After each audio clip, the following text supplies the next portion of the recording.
I can hear you fine over here, but Okay. If Jen can hear, we're good. I want to welcome all our guests, those of you that are here in the boardroom, those of you that are online. We appreciate you taking time out of your busy evening to watch us conduct our business. Thank you for being here. I will entertain a motion for the approval of tonight's agenda. before we do that, I would actually like to move that we remove policy from the superintendent's informational items 2410P and just table that. I asked some questions earlier and just with the transition of Pete not being able to be present and the questions that I had, I just think it would be better if we just didn't, we don't have to approve procedures, but just until those questions can be answered. Okay, there's been a motion to approve the agenda with the removal of 2410, the procedure that is located in superintendent informational items. Can I get a second? I will second. Any further discussion? All in favor, aye. Aye. Any opposed? Motion carries. Just let us know when we can refresh, Marissa. Moving on, do we have any public comment tonight? All right, I'd like to remind the audience that we do have a method for public comment for the public, even if you are at home watching online. When the announcement is made on social media, there is a link to be able to do so, and we encourage it, we welcome it. Moving on to item B2, board member discussion. Director Stevenson, is there a ledge report tonight? So we had discussed a few months ago the new boundaries that we are in for our legislative district for the state, that we wanted to try to reach out and connect with them, but we wanted to wait until after the election. Not that it's been finalized, but it's pretty clear. 2 of them were uncontested. All 3 of them were uncontested until we got their ballots, and then there was someone that was contested. So we had talked about wanting to meet with them before the session started, which means December, because the vote is finalized December 6th, is that correct? Anyways, early in the month. Do we still want to meet with them? Do we want to give like some date options? I'm of the opinion that being newcomers to their position, we should wait till they're officially installed and then look at their agendas. I'm sure it's going to be pretty busy. And then get some dates from them, see what works for them, rather than try for us to set dates right now without knowing what their agendas look like. But I think once the vote is certified, ask and inquire of their assistants. I doubt we'll talk directly to them. Do you want me to wait until it's certified or try to get on that schedule now? I'm thinking till they're certified. God forbid something happens from here to then. Okay. And I don't know if they can officially, or if there's a transition, if there's something where they're allowed to fill agendas. I don't know how that works. Does everyone want to wait until they're certified? That's just my opinion. I mean, I'm thinking, Right. I think, can they even move their agendas, or do they know what they are already? well, one was like a clear winner over the other, and the other 2 uncontested. That was the reason why I was like, we know who it's going to be. I'm of the opinion that we wait until. Well, we could wait until the meeting, but I think, personally, I think schedule now. That's my thoughts, just because it's gonna fill, and it's gonna fill fast, and it's a short and a busy month. What do you others think? Schedule now as in, so we meet Try in to- December? Try to get on the schedule after they're ratified? What's the right word? Certified? Certified? Sure. That's my thought. So when would that put us in a meeting with them? Sometime after December 5th, in the month of December, because it starts like 2nd week of January, I think. I mean, it starts really fast. And if we wait until it's certified before we, Make an Do- appointment, yeah, before we do that, will we get to meet with them? we might not, that's where my concern is, that we might not be able to get a time that works. So are they working as representatives right now? Is the only. 2 of them were already in. At least one of them was already in. I can't remember if 1 or 2. with the legislative ones. The Senator, Nikki Torres was the one that was contested and by a landslide. Just so that it's not a meeting where we're wasting their time, what is our purpose in meeting with them? Trying to create relationships so that they know, hey, we're in the education, please refer to us, call us if you have questions, this is how you get a hold of us. Here's some of our views of things that have happened in the past. Here's experiences that we had that were a hot mess for that legislation drastically changed for us, or different things, or here's just big issues that we're having. Not typical funding, not the prototypical funding model, that doesn't fit anyone, let alone us. IDEA, fully funding SPED education, which is what IDEA is, that we have technology and internet needs because of our location, and other things, we just don't have it, and all of our students need it. It's a massive need, it's a huge expense. Tonight we're approving potentially approving $1.5 million expenditure to upgrade our own internet connecting capacities, I think is what it's called. I'm sure I'm not using their correct terminology. That we should be able to modify our own devices without being knocked for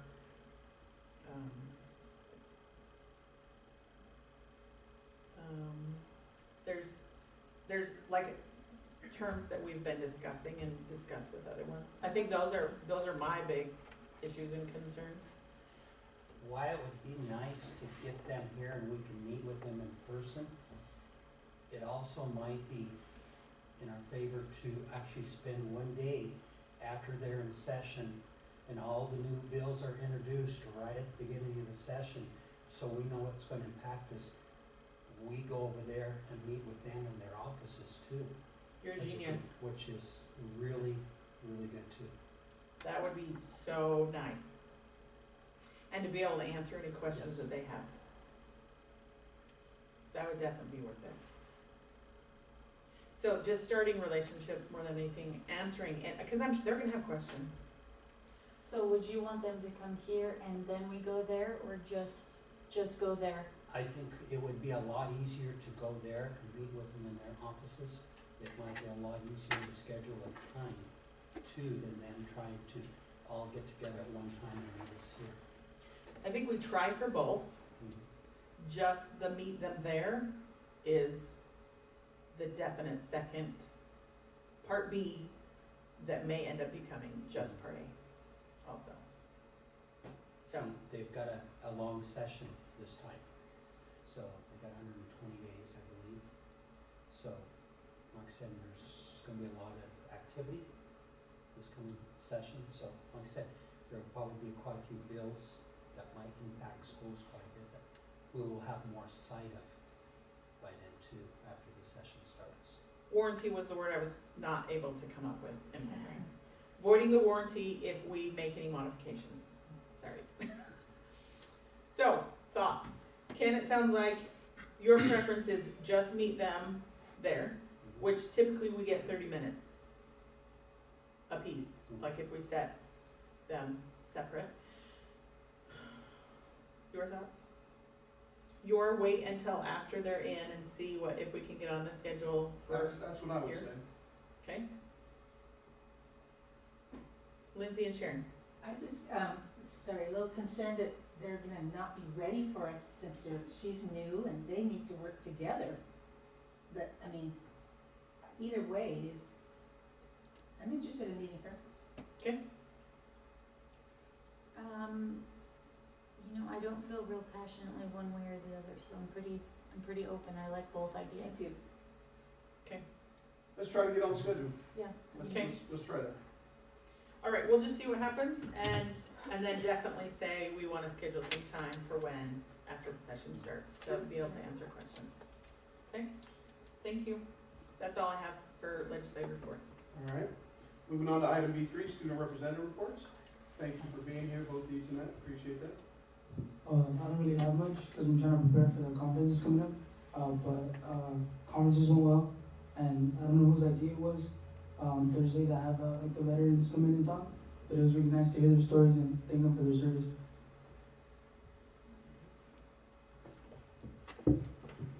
I have no mic. I'll just speak really loudly. I also heard good things about the veterans coming into the class, and same, I don't really have much of a report. I'm speaking on main stage on Friday, so I'm trying to prepare for that, for the conference, but I'm excited to attend the annual conference, and I'm going into it hoping to learn and bring back information on how we can improve student voice in our district. Very good. Very good. Thank you for that. Moving on to item C1, I'll entertain a motion if there are no questions to approve required approvals. I make a motion to approve required approvals. Can I get a second? Second. Any further discussion? All in favor, aye. Aye. Aye. Any opposed? Motion carries 5-0. I move we approve account payables warrants 2. Second. Sorry. Any further discussion? All in favor, aye. Aye. Any opposed? Now we'll have to abstain from that vote. Motion carries 4-0 with 1 abstention. Okay, moving on to item C3. We have our EPO levy resolution. I will try to save us some time tonight and won't read the entire document. But this is a replacement levy is what the resolution entails that we're going to go to the public with. We are keeping our rates, and somebody can correct me if I'm mistaken, I don't think I am, at the same rate as it is now, at $1.50 per thousand of assessed value. We had this discussion via consensus, and tonight we need to adopt this resolution for time purposes. We will require a roll call vote. So if there are no further discussions, Director Stevenson, yea or nay? Yay. Director Prowse? Yay. Director Schutte? Yay. Director Johnson? Yay. Director Garza, yea. Resolution passes 5-0. Thank you for that. Moving on to item C4, superintendent informational items, and tonight we have Assistant Superintendent Jessica Shank with us. Well, I'm happy to be here tonight as Pete Perez is unable to be. Before I start with the first item, I just want to call attention to the hard work that happened at Scootney Springs today with the tragedy involving one of their families. And in my opinion, that staff did an incredibly brave thing today, and that was to, in the midst of their own pain, wrap around all of the kids at that school and just love on all of them. And so I just want to commend Deborah Boudouin, Denise Mirich, Amy Paris, and a whole team of people from throughout our community that I know is going to continue to support those students and that family in the weeks and months and really years to come, because it was a really hard toll. So the first thing that we'd like to share with you today is a presentation about the Math Studios with the Teacher Development Group. And I'm sure as you've heard in the news, there's a lot of information about how test scores, especially in math, has dropped across our country after COVID. And the same is true here in Othello, but we knew even before COVID that math was something that we needed to focus on. And so prior to COVID, we had started this partnership with this group. And now that we are post-COVID and we're starting to get to do professional development again, we're bringing that group back to work with our math teachers. And so I have invited Paul Auersland, our STEM Education Director, to join us and give you a little bit more detailed overview of that work as we try to be proactive in helping our kids with math.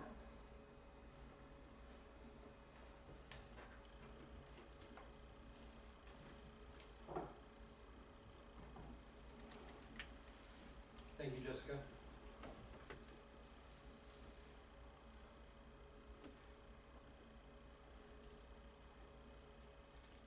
Is there a presentation? Thanks, Marissa.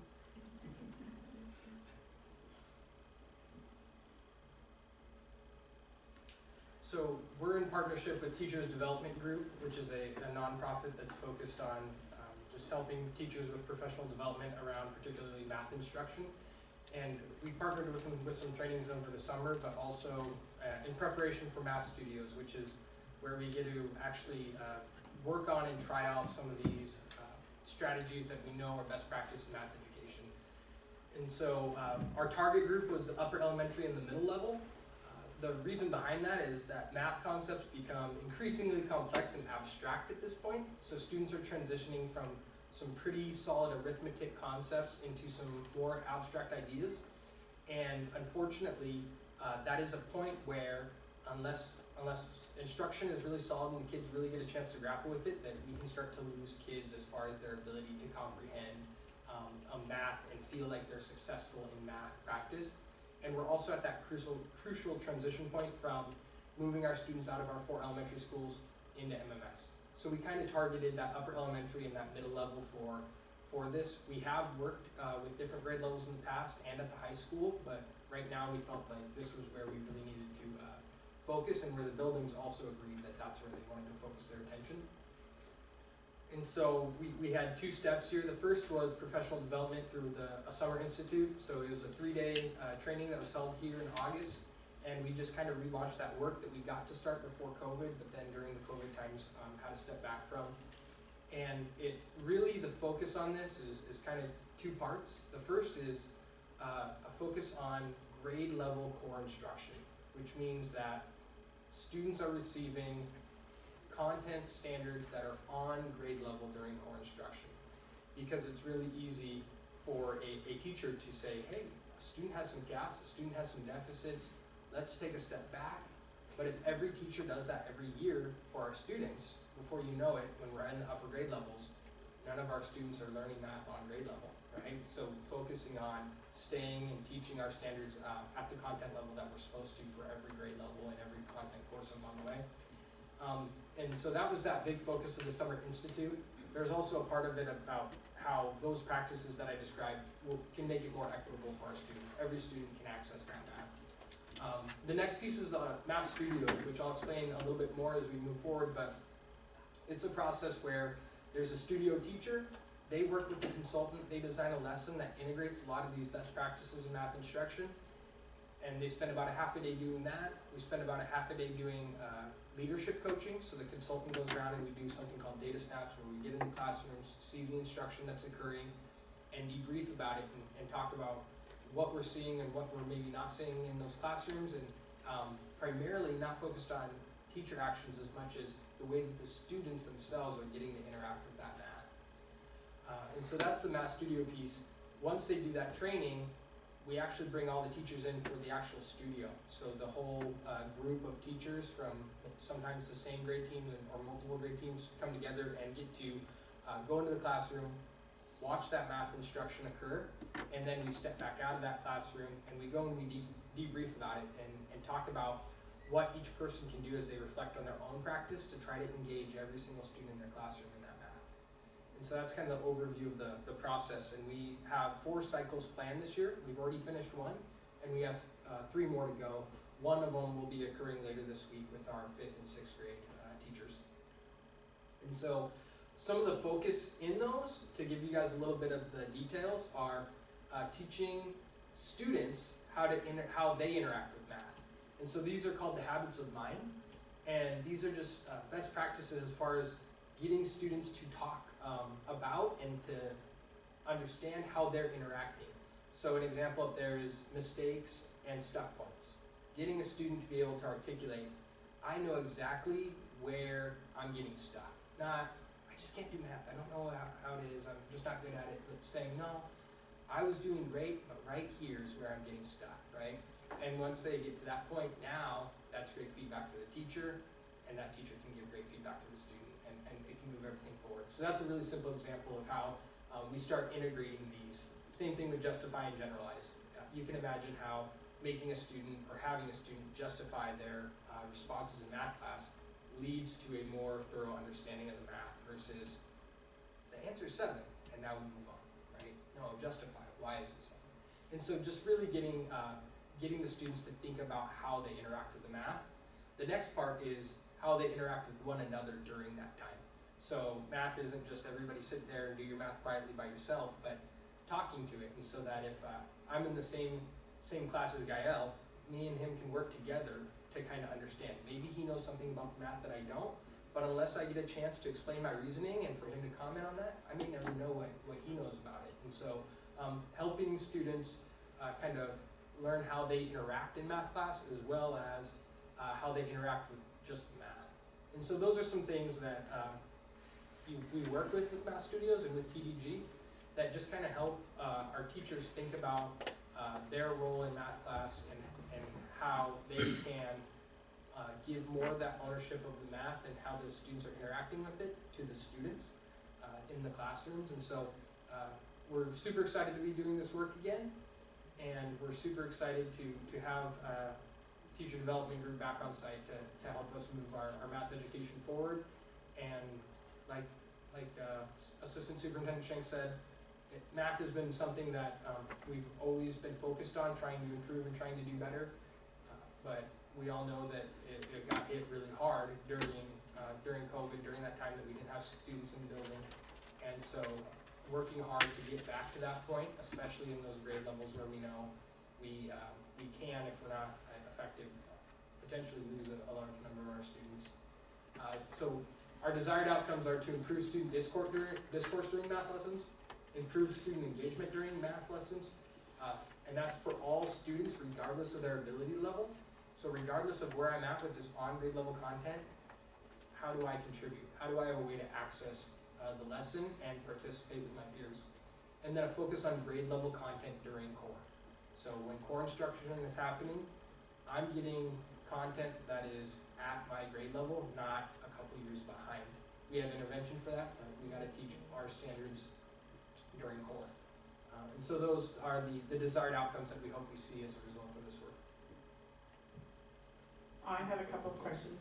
So you said that they've already come on campus once, I wanna call them math coaches, but what's the right term? The consultants, the coaches. Thank you, Yeah. consultants. And then this time around, they're gonna do 5-6. Did they do 7-8 before, and now they're doing 5-6? Yeah, thank you. I'll clarify that.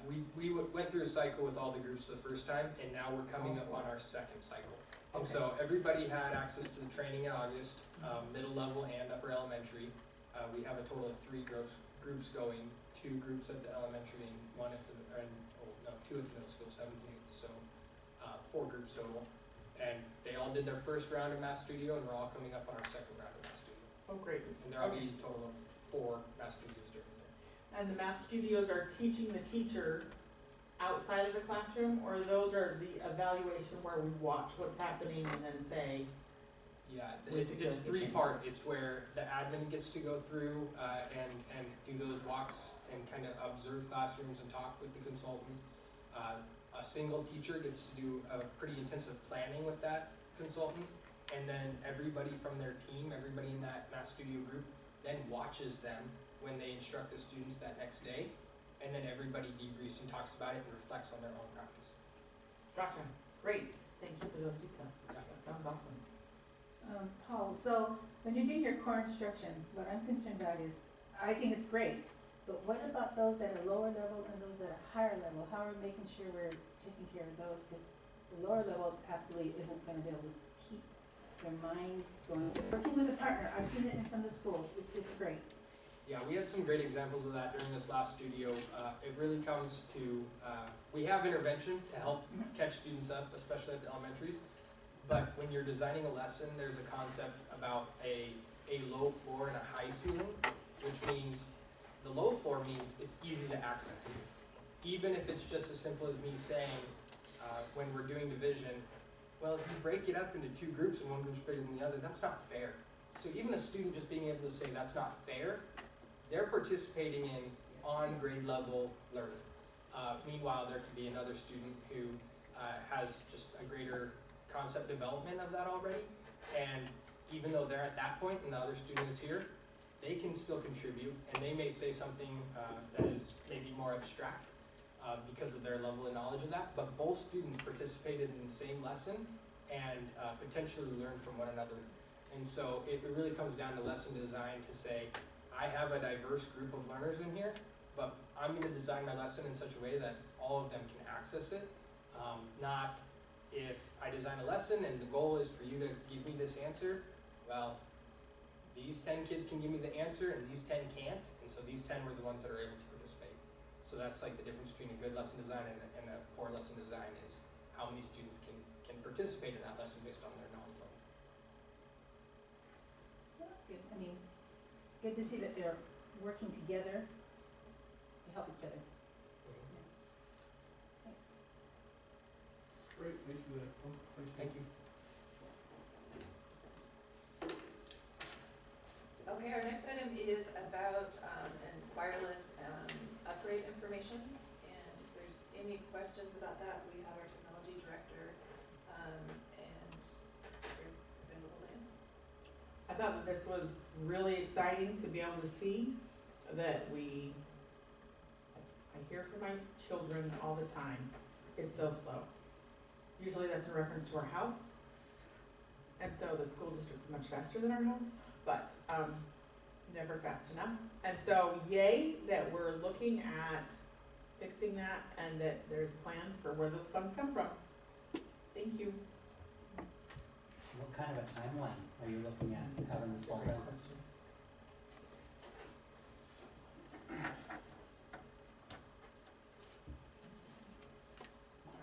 We're kind of hoping to get everything in for a summer project when there's nobody here on campus. That's our main goal. But right now, with the way things are, with trying to order stuff and stuff coming in, it's a very long wait. So we're really hoping that they start coming in around probably March, April timeframe, so that we can get gear up for summer as one of our big summer projects. Okay. I would just like to remind us of the bold statement there, let's get it done by 8/31/2024. Yeah, I think very much needed upgrade or infrastructure upgrade. So. We'd also like to make sure the board is aware of a schedule change that's coming on November 22nd. So all the students from grades K through 12 will be getting a 2-hour early release. Teachers and staff will still be on site, continuing their day, whether that's professional development or grade preparation. And then the last 2 items are informational. If there's any questions.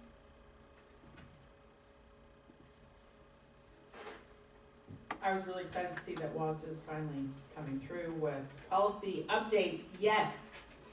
We've been asking for a while and waiting for, it feels like forever, but not really. So, great. All right, thank you for that, Jessica. And I will let you introduce our next participants tonight.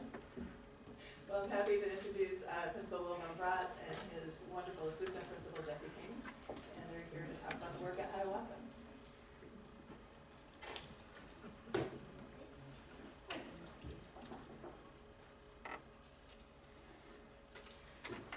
All right, well.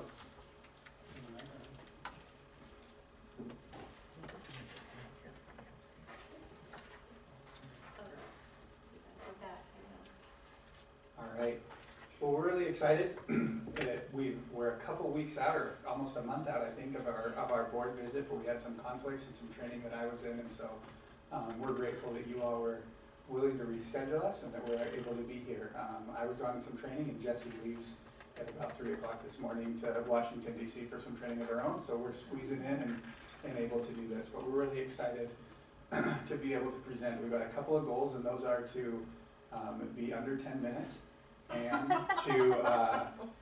to leave after those 10 minutes with you guys as excited about the work that's happening at Hiawatha as we are. So as we shared with the board at the site visit, that we really feel like Hiawatha is ready for takeoff. We're excited for where we're at and what we're seeing. We're excited for the unity in the staff and the focus on just providing and ensuring quality instruction for our students each day and what's resulting from that in their learning. So we've got an airplane themed presentation for you today, and one of our staff members felt like we should be dressed up in pilot outfits, but we're here to disappoint you in that regard. So as we're ready for takeoff, The first thing we need to make sure is that we're really clear in our destination. We really appreciated this quote by Michelangelo, that the great danger for most of us lies not in setting our aim too high and falling short, but in setting our aim too low and achieving our mark. So we've communicated with staff and been able to work and collaborate with staff this year and set really clear outcomes in what we're shooting for at Hiawatha, both in the short term and in the long term. And when we look at our long-term destination, or really where we're trying to get to long-term as a building, it really revolves around this triangle, this pyramid right here. For educators, this is a really familiar pyramid. It's called the RTI pyramid, or the response to intervention. And it's the goal at our school, and it's really where you're shooting, which is that 80% of your students with your core instruction, with your, I guess, common systems, are able to meet grade level standard.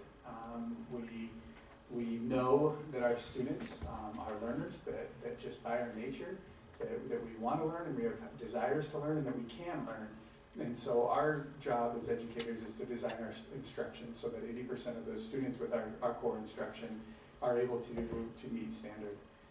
And when you do that, when you get to that point, you have the resources available to be able to meet the needs with a little bit of extra intervention of 15% of students, which we deem to be tier 2, to need a little bit of extra support, a little bit of extra intervention, and have the resources for 5% of students, whether that be because of learning disabilities or outside factors or a variety of different reasons, that may need additional help.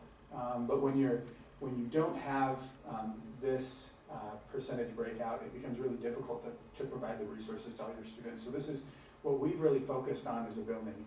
Does that mean by the end of this year we're shooting for 80% of students on benchmark?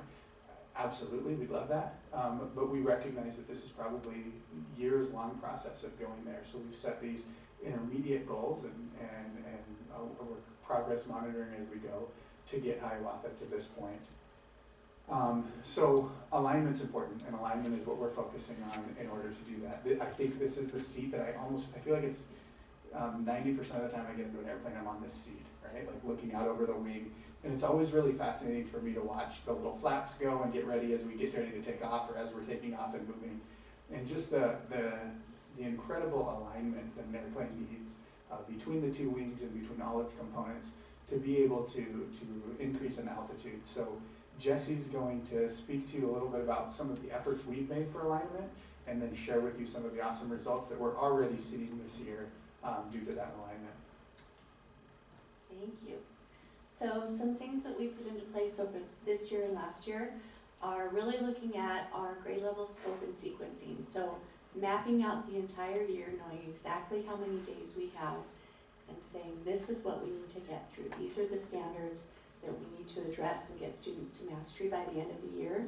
So we've aligned the dates that things are taught, when they're taught, how they're assessed, and what exact standards they address. And then we've moved into really having intentional lesson planning. So taking that scope and sequence and saying, okay, here's the when, but we need the how. So what are the standards are we looking at today and tomorrow, this week? What strategies are we going to use to make sure that students are mastering those standards?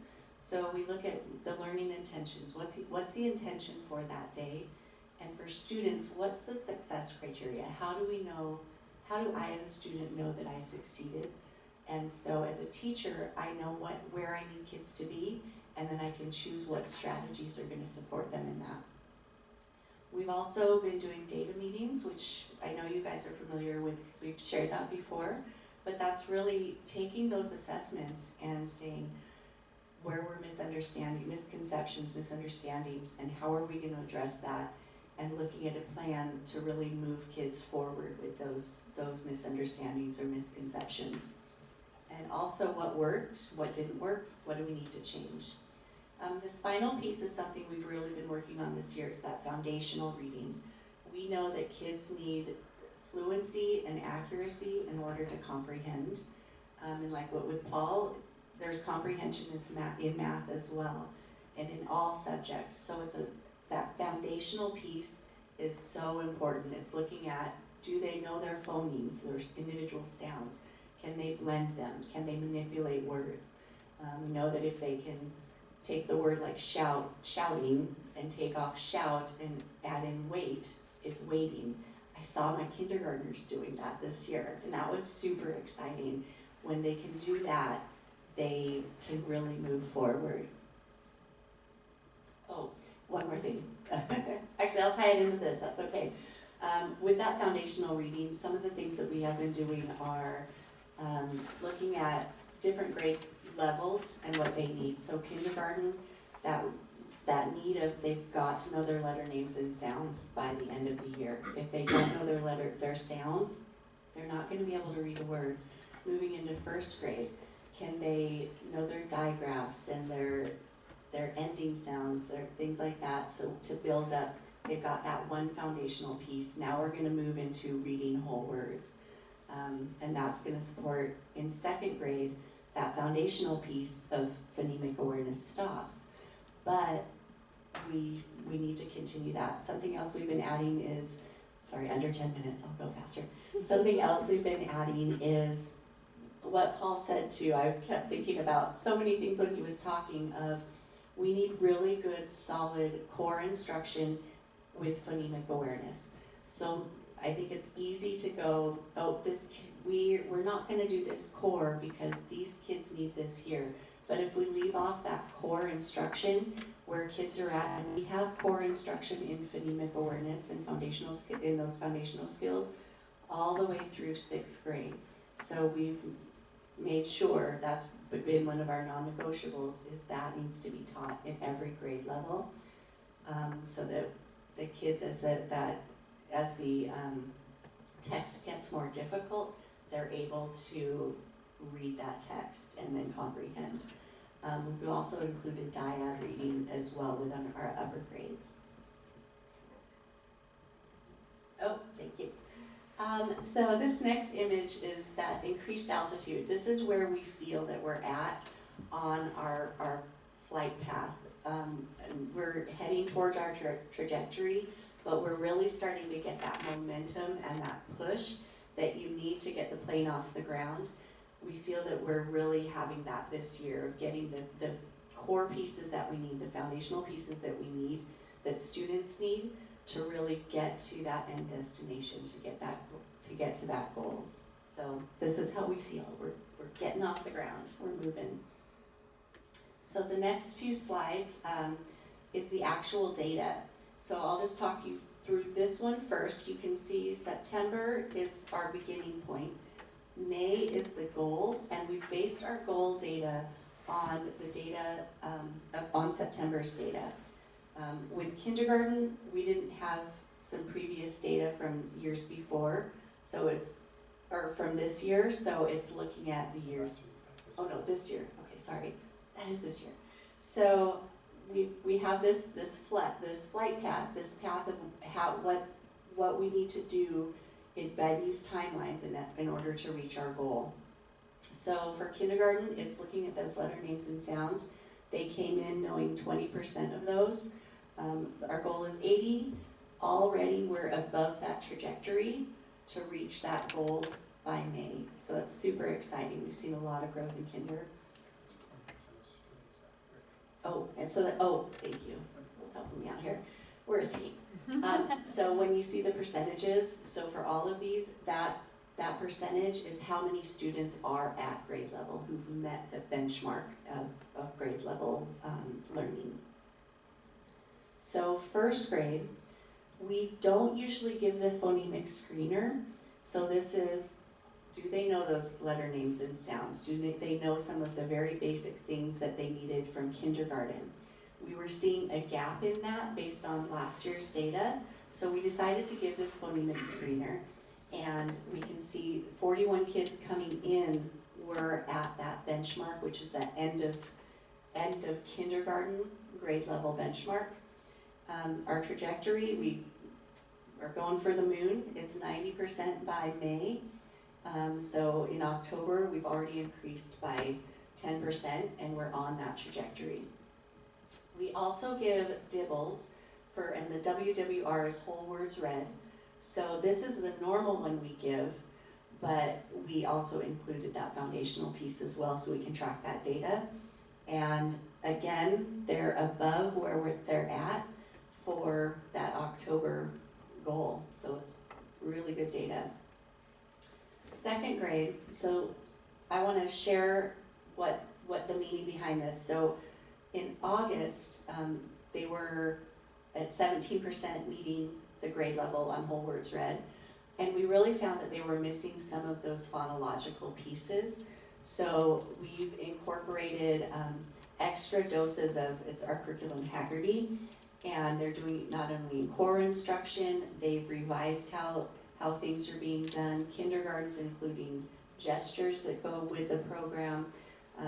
So through kinder, first and second, we've added extra support in that foundational piece, and we need to bring those second graders up. We've had a lack of learning over the last few years, so we're providing those extra supports to get them up to where they need to be. And so as we go to this next slide, we gave them the phonemic stringer as well, and we found that only 25% of students were at grade level in their phonemic awareness, and we're already up to 40%. So that's really exciting, and with that increase, we're gonna see a change in that other piece as well. So we're looking forward to seeing that next piece of data. Third grade, again, you can see we're on that trajectory. So we're now at 24% on grade level, up from 17. Fourth grade, again, we're a little bit above that. So they went from 17 all the way to 30% of students reaching grade level. Fifth grade, so fifth grade, they, what'd you call it? They were the early adopters of dyad reading, which is, I won't go into the what that is exactly, but it's something that we're going to be implementing 3-6, and well, we've started implementing already. And just looking at this data, it's super exciting to see, hey, that's actually working. That's building kids' fluency and accuracy, and we know they need to be fluent and accurate to reach grade level. And so these, from third grade on up, these scores that you've seen are who are at grade level both on fluency and accuracy, not just one or the other, but both of those pieces, because you need to be able to read at a brisk pace and with accuracy to comprehend. Sixth grade, they came in really high, 55% of their kids met grade level benchmark. We're up to 62, we've set that bar high, and we're on the trajectory, on the way up. So it's really exciting to see the growth that's happening. So with what we just shared, that data, and we fully acknowledge we were excited to be able to share some of that data with you. Early in the year, we're already getting data back and being able to see what the growth is as we've aligned our whole staff around best practices. We acknowledge that that's just a slice of the pie, right? Foundational reading is going to lead to higher comprehension scores, higher ESPA scores, but that's going to take instruction and alignment in those other areas as well. We haven't been able to get those kind of two-part data yet in math and things like that. We have data, but early data, but we haven't had those second ones to be able to show that trajectory yet. But we just wanted to use that because that's what we're seeing across the building as we've aligned and as we've been able to implement these best practices. And it really feels like we're on that takeoff. We're super excited. So how does it feel? How does it feel in the building? How does it feel when you take off in an airplane, right? As you guys have known from your trips and maybe previous flights that you've taken, there's a sense of excitement, right? I always like to try to get down by the window and watch yourself take off and look out, or watch kids look out the window of an airplane for the first time. It's an exciting feeling. Some of you may have, I sat by some administrators going to Texas or coming back. We had some turbulence and some anxiety was there, right? So some people maybe feel a little more anxious, and that's absolutely true in our staff, right? That along with that excitement, there's some anxiety. We're trying new stuff, we're taking new risks. It feels different. Maybe some have done it more than others. And there's some anxiety, so us as building leaders know we're the pilots of the whole plane. How do we help and support those, right? There's an anticipation of where you're going. There's a huge excitement about the goal and being able to reach there and get to that new destination. But there's some homesickness sometimes about this is the way I've always done it. We have a long tenured staff, and some of them have some ways that they've worked for a long, long time, and we're pushing them outside of their box to do new things. And so there's definitely a sense sometimes of homesickness of like, well, I've done this for years and years and years. And so we're coping and supporting the building through all of those emotions, knowing that they're really regular, and that it's our job as support staff, as the leaders of the building to help cope and move through that. So we're supporting, and as we support, something that we're keeping as a building, you guys have seen our core values, making sure that we're student-centered. So we will support you, we will help you through whatever you're feeling and all the loss that comes with maybe changing practice or trying new things and putting in a lot of extra time. But those are sacrifices that we all know that we need to make because the students come first. We're really honing in on the team. We feel like that grade team is a really important unit to have a successful system, right? We're pushing them to align themselves better and to share expertise across grade levels and to make commitments to each other and to the building and follow through on those. So we're not kind of independent contractors working within the walls and closing our doors from each other, but breaking down those walls. And then our job we see as presenting those best practices, facilitating making those commitments as a team, and then being in and providing feedback and providing support and giving that constantly. So we're excited for where we're going. This is really, really promising data, but we feel like it's just the start, right? Wow, we're in that exciting takeoff point where we really look forward to getting into cruising altitude and just continuing to make more and more accelerated progress as we go. So we're grateful for the time you were able to do that. I didn't actually look at the time, so I don't know if we're under 10 minutes, but but we're great. We'd love to answer any questions or any comments that we have from you. Any comments from our visit from anyone on board? I mean, yeah, your guys' energy is just like so contagious, and so I love it. Being on your campus with your teachers, everybody was just like putting their best foot forward, and I really appreciated it. And Jesse and I got called twins, so that's always a win. For me, honestly. For me. And no, it was just kudos to your staff and to everybody at Hiawatha. Like, you can tell you guys are taking off, and the excitement and the energy is around it, and it was really exciting to be there and witness it and be a part of it, so thank you. Go ahead, Jen. It's always great to be on your campus.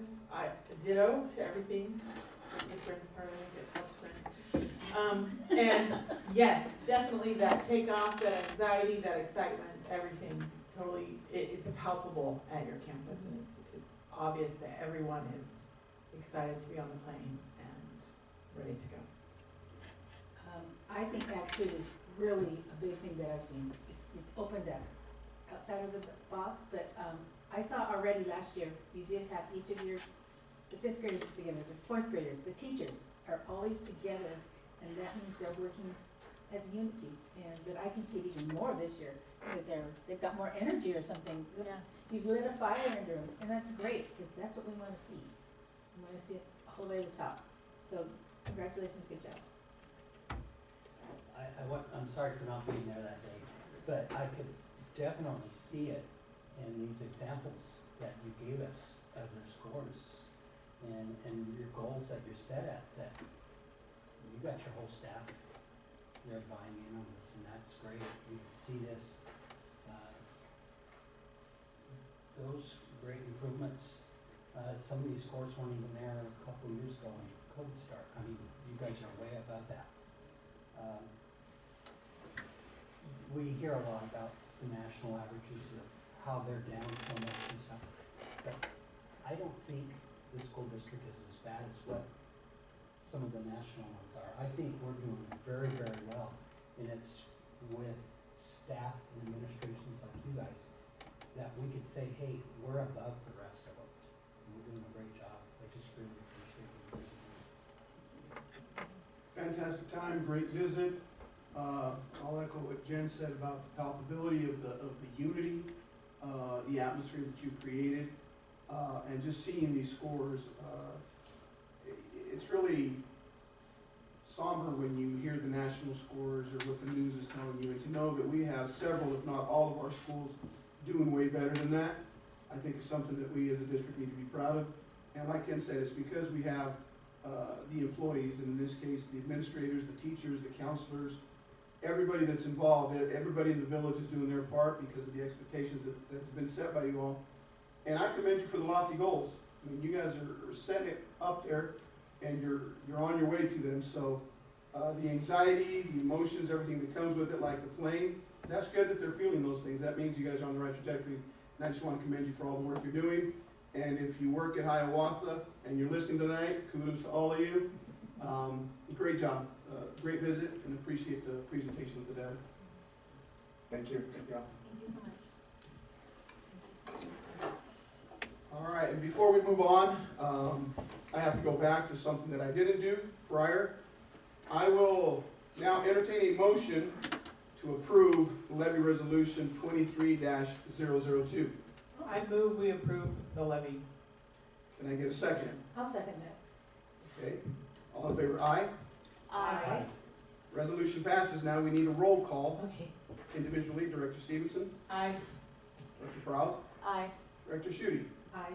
Director Johnson, Aye. Director Garza, aye as well. Thank you for that. I apologize for that. It was brought to my attention, and we want to do things correctly, so that one's on me. Thank you. Moving on to item E1, policy review. Marissa, do you want to explain to us about your new procedure and the green stuff?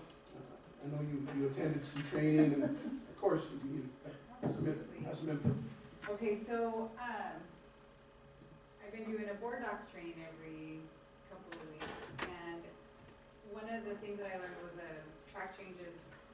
So when we open these ones up, now what we're gonna see is if there's green, that means it's added verbiage, and if it's red, it's the verbiage that's being crossed out. So when WASA sent over the policy changes for the Series 1000, I went through and took their changes and added them here. So that's what we're seeing here under the policy review. So, Love it. so these are all. So the much first better readings. than the side-by-sides. Right, So much clearer. Yes. yeah. So these are all first readings, and then you guys can decide how we're gonna move forward. So we will have more time to scrutinize these, go through them. Any questions, please address them to the appropriate folks. And then hopefully at the next meeting we can proceed. Moving on to item F1, upcoming events. Just want to remind ourselves that we need to be at Newcog at 8 o'clock tomorrow for the site visit. Student reps, if you're able to, of course, you're always welcome. WASDA, we all got our accommodations. We're starting in the library, I assume? I believe so, that's usually where we, oh no, I take that back, haven't we gone into the gym? At Newcog? Now you're gonna make us all, now where are we going? They'll let us know as soon as we get there, we check in. As soon as we flash our IDs like we're supposed to. Yes, bring So, those IDs, right? 8 o'clock tomorrow morning. WASDA, Jen, you start Wednesday, the rest of us, I think, are going on Thursday. And then our next board meeting is on November 28th. F12, board self-assessment of meeting. Glad that there's 7 of us here. I think that's something that I'm very It's been a happy with. while, that's great, yes. I like that, again, I'll say it again, the agenda planning, me trying to rush through it, I didn't ask for the motion acceptance on the levy, but it's okay, it was brought to my attention, we corrected that. Fixed it. That's But I what's think we're important. doing it in a timely manner. At the end of the day, I know the folks that are in the room and those that are watching us don't need to be part of a dragged-on meeting that sometimes is too long. But I commend ourselves for taking care of our business in a timely manner. It was great to have Jessica. I mean, I know you don't really get to say a lot over there. Pete doesn't usually either, but great to have you present and participating. Great school presentation.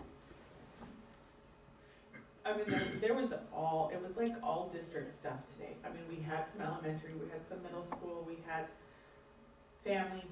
like from the family details all the way up to big stuff, entire systems of, what's the word? Man, my words today are so awesome. Technology, like we hit it all. So that's great. We'd love to do those important meetings. We love to see the STEM. We love to see this encouragement that you guys have, the enthusiasm. Makes us get more enthused for everything, yeah. Need to have more student, acknowledgement of like awards or something, or, I think we need to do better on getting students at meetings so that we can acknowledge achievements that they have made.